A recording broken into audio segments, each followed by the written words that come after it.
नमस्कार दोस्तों, स्वागत है हमारे यूट्यूब चैनल में। मैं हूं आपका दोस्त सीए हार्दिक ठक्कर और आज हम बात करेंगे हर व्यापारी के मन में जो सवाल रहता है कि मैं कैश में कितना खर्चा कर सकता हूं।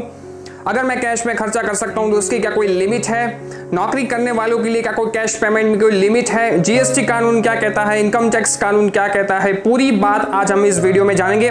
हर सवालों का जवाब आपको इस वीडियो में मिल जाएगा। साथ ही साथ अगर आपने हमारे यूट्यूब चैनल को सब्सक्राइब नहीं किया तो कर लीजिए, बेल आइकन को जरूर प्रेस कीजिए जिससे हर वीडियो की नोटिफिकेशन आपको मिले सबसे पहले। दोस्तों, हर व्यापारी, हर बिजनेसमैन अपने बिजनेस को सुचारू रूप से चलाने के लिए भिन्न भिन्न प्रकार के खर्चे करता है। जैसे कोई एक मैन्युफैक्चरर वो रॉ मटेरियल परचेज करता है, प्रोडक्शन करता है, उसे सेल करता है। तो आपने जो रॉ मटेरियल परचेज किया वो आपके लिए खर्चा है। फिर इसको प्रोसेसिंग किया वो भी आपके लिए खर्चा है। कोई व्यापारी है तो वो गुड्स परचेज करता है और उसके बाद सेल करता है। तो गुड्स आपने जो परचेज किया वो आपके लिए खर्चा है। लेबर चार्जेस का payment, salary, administrative expenses, shop rent, telephone, electricity, ये सारे खर्चे हैं और बिजनेसमैन अपने बिजनेस को चलाने के लिए करता है। दोस्तों, मैं सबसे पहले बता दूं कि जीएसटी कानून में ऐसा कोई भी प्रावधान नहीं है, क्या ऐसा कोई रोक नहीं है, ऐसी कोई प्रतिबंध नहीं है कि वो आप व्यापारी को रोके कि वो आप कैश में खर्चा नहीं कर सकते। जीएसटी कानून खर्चे के बारे में, कैश पेमेंट के बारे में कुछ भी बात नहीं करता। लेकिन बीच में आ जाता है इनकम टैक्स कानून। जिन लोगों के पास जीएसटी रजिस्ट्रेशन नंबर है वो भी इनकम टैक्स रिटर्न फाइल करते हैं और जिन लोगों के पास जीएसटी रजिस्ट्रेशन नंबर नहीं है वो भी इनकम टैक्स रिटर्न फाइल करते हैं। तो इनकम टैक्स प्रावधानों में ऐसा लिखा है कि कैश पेमेंट एक तय लिमिट है, उससे ज्यादा आप कैश में नहीं कर सकते। तो इनकम टैक्स प्रावधानों के कारण आप पे कोई प्रतिबंध और रोक लगी है जिसके कारण आप कैश में एक साथ पेमेंट नहीं कर सकते। पूरे एग्जाम्पल के साथ आज हम समझेंगे, तो वीडियो को अंत तक जरूर देखिए जिससे हर बात की आपको क्लैरिटी आ जाए। दोस्तों, इनकम टैक्स प्रावधान कहता है कि 10,000 रुपए से ज्यादा किसी एक व्यक्ति को एक दिन में एक बिल के सामने आप कैश पेमेंट नहीं कर सकते। 10,000 रुपीज तक आप कैश पेमेंट कर सकते हैं। उनसे ज्यादा किसी एक व्यक्ति को एक दिन में एक बिल के सामने आप कैश पेमेंट नहीं कर सकते। अब आपके मन में सवाल होगा कि अगर कैश पेमेंट नहीं कर सकते तो हम कैसे पेमेंट करें? आप अकाउंट पे ही चेक दे सकते हैं, लेकिन बैरर चेक और क्रॉस चेक नहीं चलेगा।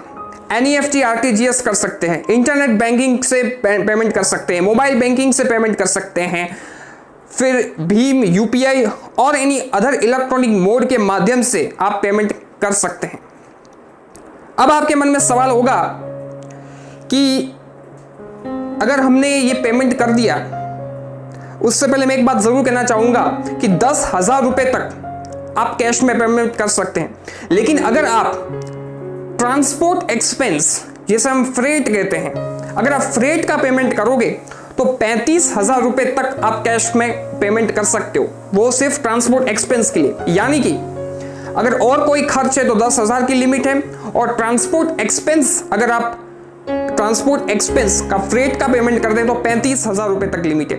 10,000 और 35,000 रुपए। अब आपके मन में सवाल होगा कि अगर हम 10,000 रुपए से ज्यादा या 35,000 रुपए से ज्यादा इस केस में भी हमने कैश पेमेंट कर दिया तो क्या होगा? आपका एक्सपेंस, आपका जो खर्चा किया है वो डिसअलाउ हो जाएगा। डिसअलाउ का मतलब ये होता है कि इनकम टैक्स डिपार्टमेंट आपने जो खर्चा किया है वो उसे मानेगी ही नहीं। मतलब आपने खर्चा किया है लेकिन इनकम टैक्स डिपार्टमेंट वो आपकी इनकम में ऐड कर देगी, क्योंकि आपने 10,000 रुपए से ज्यादा या 35,000 रुपए से ज्यादा कैश पेमेंट किया है, इसलिए उतने से आपका इनकम बढ़ जाएगा। इसे हम कहते हैं डिसअलाउ। फिर आपके मन में एक सवाल आएगा कि क्या कोई सरकार ने छूट छाट दी है, मतलब कोई एक्सेप्शन है? तो मैं बता दूं, अगर आप रिजर्व बैंक ऑफ इंडिया को पेमेंट करते हैं तो आप कैश में जितना चाहे कर सकते हैं। बैंक को आप जितना चाहे उतना कैश पेमेंट कर सकते हैं। गवर्नमेंट को चाहे उतना पेमेंट कर सकते हैं। गवर्नमेंट का कोई टैक्स पेमेंट करना हो आपको, वो भी आप कैश के माध्यम से कर सकते हैं। साथ ही साथ अगर आप किसी किसान को, फार्मर को पेमेंट करते हैं फॉर एग्रीकल्चर प्रोड्यूस परचेस करने के लिए, तो वो भी आप कैश पेमेंट कर सकते हैं। फॉरेन एक्सचेंज डीलर को आप पेमेंट कर सकते हैं फॉर एक्सचेंज पर्पस, या जिस दिन बैंक बंद है यानी कि बैंक हॉलीडे है उस दिन भी आप कैश पेमेंट कर सकते हैं, लेकिन आपके पास कोई जेन्युइन रीजन होना चाहिए कि इस दिन कैश पेमेंट करना बहुत जरूरी था। अब मैं आपको एग्जाम्पल के माध्यम से समझाऊंगा कि आपको किस तरह ध्यान रखना है। समझ लीजिए कोई 32,000 रुपए का कोई खर्चा है, 32,000। तो आपने क्या किया, सुबह 8,000 रुपए कैश पेमेंट किया, दोपहर को 8,000 रुपए कैश पेमेंट किया, शाम को 8,000 रुपए कैश पेमेंट किया और रात को 8,000 रुपए कैश पेमेंट किया। यानी कि एक दिन में ही आपने सारा कैश पेमेंट कर दिया, और वो 32,000 यानी कि 10,000 रुपए से ज्यादा आपने किसी एक व्यक्ति को पेमेंट कर दिया, तो वो आपका एक्सपेंस डिसअलाउ हो जाएगा। ये नहीं चलेगा, आपने कानून का उल्लंघन किया है।